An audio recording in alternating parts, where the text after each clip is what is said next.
সেদিন রাতে বাড়ি ফিরছিলাম নিউ টাউন লস্করহাটি হয়ে। হঠাৎ চোখে পড়ল 3 মাথার মোড়ে জ্বলজ্বল করছে একটি পতাকা। অজান্তেই থেমে গেলাম। মনে হলো এই পতাকাটা শুধু কাপড় নয়, এটা এক টুকরো আশা। দীর্ঘ 5 বছর ধরে এই রাস্তা দিয়ে যাতায়াত করছি। একই রঙের রাজনীতি দেখে দেখে কখনো কখনো মন ক্লান্ত হয়ে যেত, কিন্তু আজ এই নতুন পতাকা যেন অন্ধকার গলির শেষে এক ফোঁটা আলো দেখালো। মোল্লার জন্ম হয়েছে বিজেপিকে আটকাতে, এই প্রচারকে প্রতিদিন মিথ্যা প্রমাণ করছে এই ঝান্ডা। তৃণমূল আর বিজেপির মাঝেই রাজনীতি সীমাবদ্ধ, এই ধারণাকে ভেঙে নতুন করে ভাবতে শেখাচ্ছে এই পতাকা। উত্তরবঙ্গের হলদিবাড়ি থেকে দক্ষিণবঙ্গের হিঙ্গলগঞ্জ, প্রতিকূলতা উপেক্ষা করে ছড়িয়ে পড়ছে এই ঝান্ডা।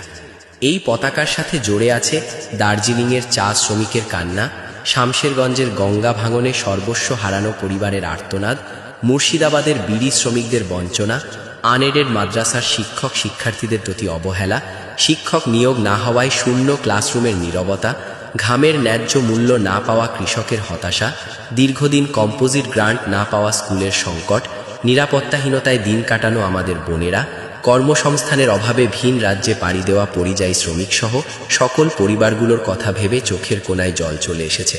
এই পতাকা শুধু একটি রাজনৈতিক প্রতীক নয়, এটা প্রতিবাদের ভাষা, এটা বঞ্চিত মানুষের স্বপ্ন, এটা পরিবর্তনের প্রত্যাশা।